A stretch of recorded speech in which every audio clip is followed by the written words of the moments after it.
Hi guys, welcome back to the channel. So today I'm back out on the Ducati Multistrada V4S. Today I've decided to go for a little ride. I've got a few decisions to make and one of them is whether I'm going to sell this bike or not. So sit back, relax and come along for the ride.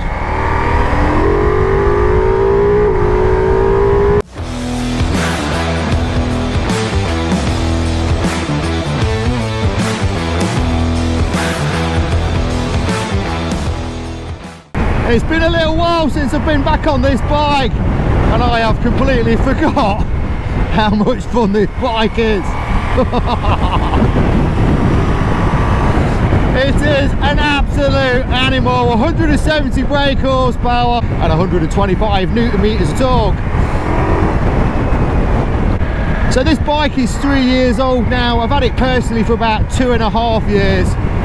I've not done the mileage I really would have liked to on this bike, but I must admit when I jump back on it, I do think it's an absolute fantastic bike.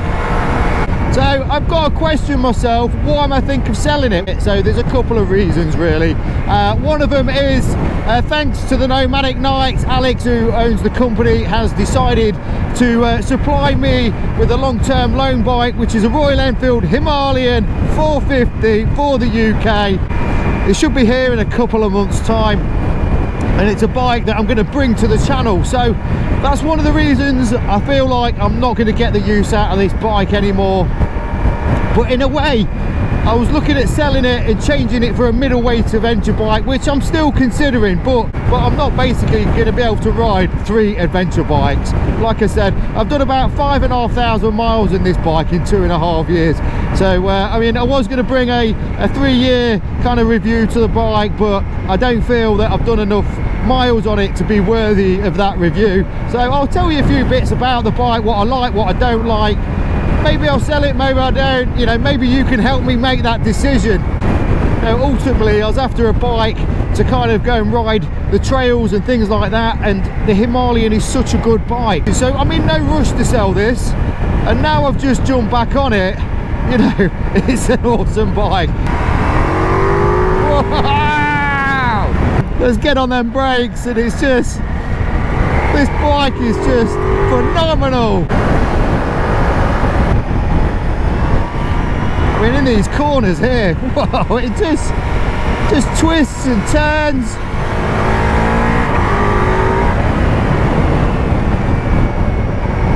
But I guess the ultimate reason was how much off-roading we're doing, how many trails we're going to be doing it. And to be honest, I don't feel comfortable on this bike doing that. When I took the GS 900 out the other week, I felt like that bike was fantastic. It felt light, it felt nimble, and I felt confident, and that's the main thing about any bike, having confidence to ride it on what type of terrain you want to be riding it on.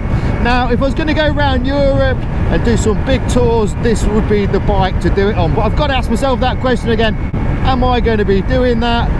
Probably the answer will probably be no. So yeah, time's a little bit of an issue for me as well, not only doing kind of bike reviews but also riding places like in India, which I've been doing over the last sort of 12 months. I'm back out there again this August with Alex and the Nomadic Nights team to go and ride around the Himalayas once again, but on the brand new Himalayan 450. You've still got a chance to book on that trip, and there's still an opportunity to come and join me and his team out in the Himalayas for an epic and motorcycle adventure. There's a discount code, that biker Simon, and save yourself $250 on that tour. So yeah, one of the main things is with this bike is, as much as it's got the performance, it also carries the weight, where this is becoming a bit of a heavy bike for me. Even just kind of turning it around at home and stuff like that, it becomes a bit of a faff. And it's not till you jump on a lighter bike and you realise how much of a difference there is. This is probably one of the longest I've ever kept a bike as well, so I know a few of you probably think I'm absolutely bonkers of thinking of chopping this in. You know, I do still want to get like a premium bike at some point that's going to be an adventure bike, but more for the trails. Well, how could you not love this bike? I mean, it is an absolute animal. yeah, as soon as I get on it, I just think, oh, you must be mad to sell it. I'm not going to sell it just yet though. I've got a couple of rides with my buddy who's just running in his brand new Ducati Multistrada RS, so I want to go and do 1 or 2 videos with him as well and see how he's getting on with that bike, because he spent a lot of money on that bike. I think spec'd up it was kind of heading towards that £37,000 mark, which is like crazy money for a Multistrada. I mean, but I can see where the money has gone onto the bike, whereas sometimes when they bring out these bikes and you kind of think, where's the money spent, like the Ducati Street Fighter Lamborghini, for instance.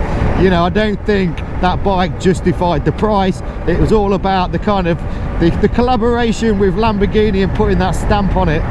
But as for the Ducati Multistrada, this is the S version, the V4S.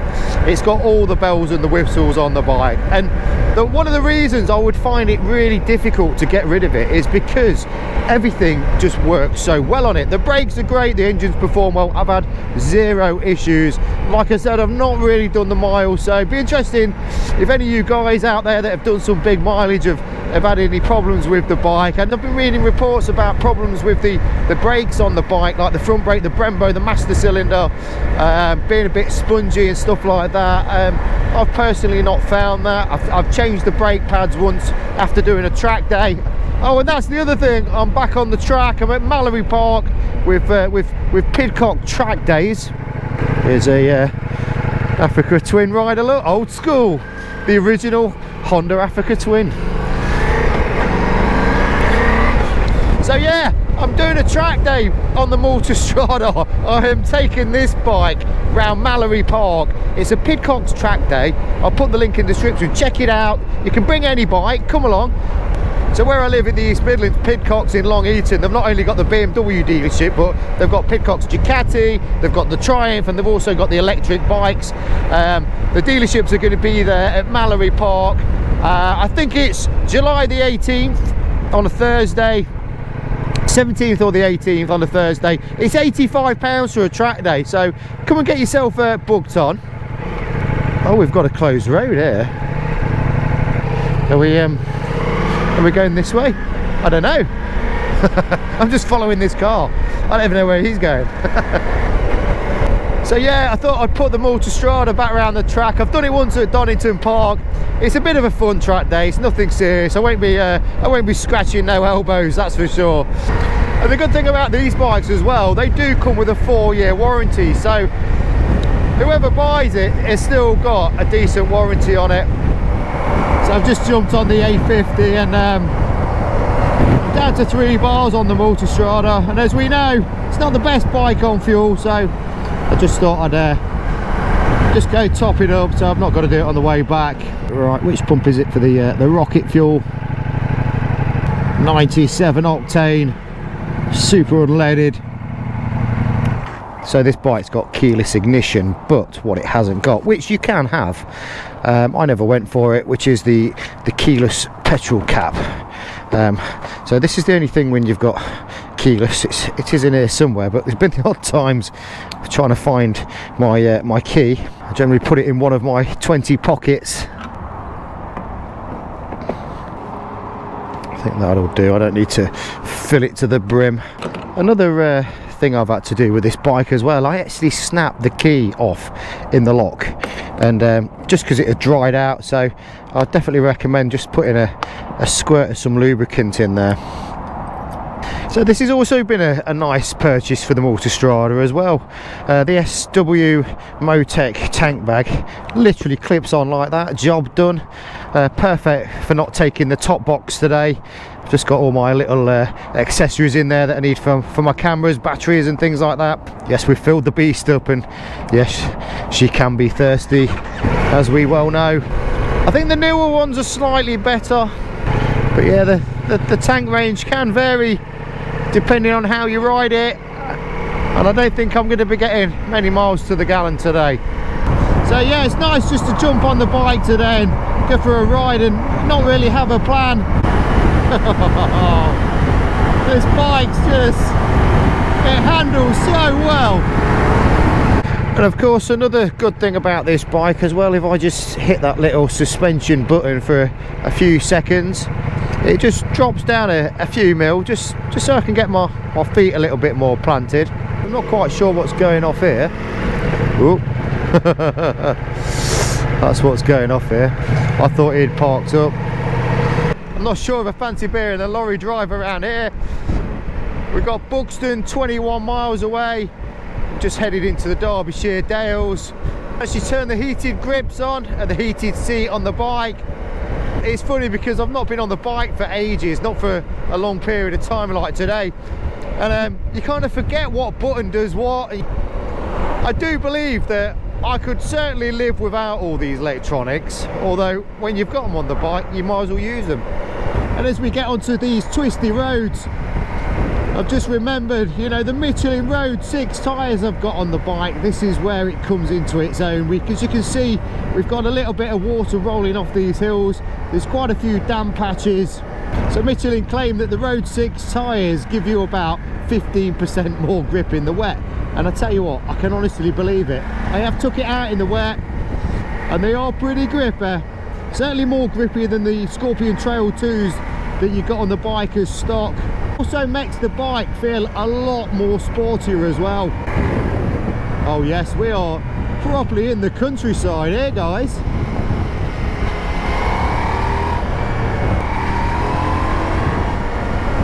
These are the roads I love riding down. You kind of just got to hope that there ain't a copper sat on every corner.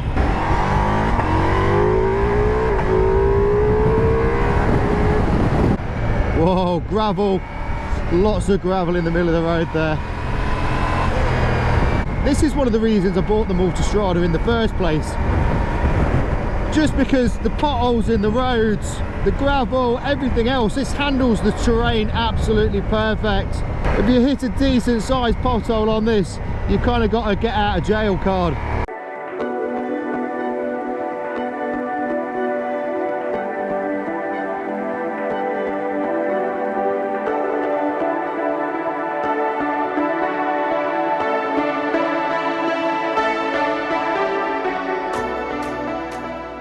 So I'm just heading into Matlock Bath now. There's a little bit of traffic as we was heading in. I did a video on this place about a year ago and it was absolutely rammed. If you come here on a weekend, on a warm weekend, then it's just, you just cannot find anywhere to park your bike, never mind your car. But we'll see if we can scoot in on the left there. There we go. We'll park next to this Royal Enfield Interceptor. There's always a few bikers knocking around here.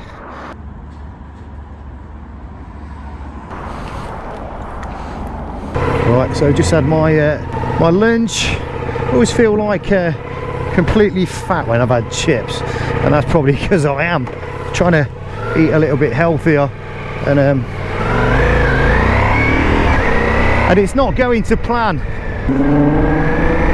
This guy in front of me in this Volkswagen, sort of like, I don't know what it is, like a truck of some description. Sounds absolutely mental. So yeah, it's turned out quite a nice day, to be honest. If that wind would have dropped, it'd be absolutely perfect, but nice to see a few bikers out. So the quest for the ultimate adventure bike will still continue. Still want to go ride the KTM 890 Adventure on. I still want to go and ride the Tiger Triumph 900 Rally as well. I'm going to keep the Multistrada V4S for a few more months, get that track day done in July on this at Mallory Park. Hopefully by then I'll have the Royal Enfield. We'll bring some content to the channel with that one. So I hope you enjoyed the little ride around the Derbyshire Dales, guys. I've had a fantastic day. The weather's been great. So if you're not subscribed to the channel, please do so. Give us a like, and I'll see you in the next one.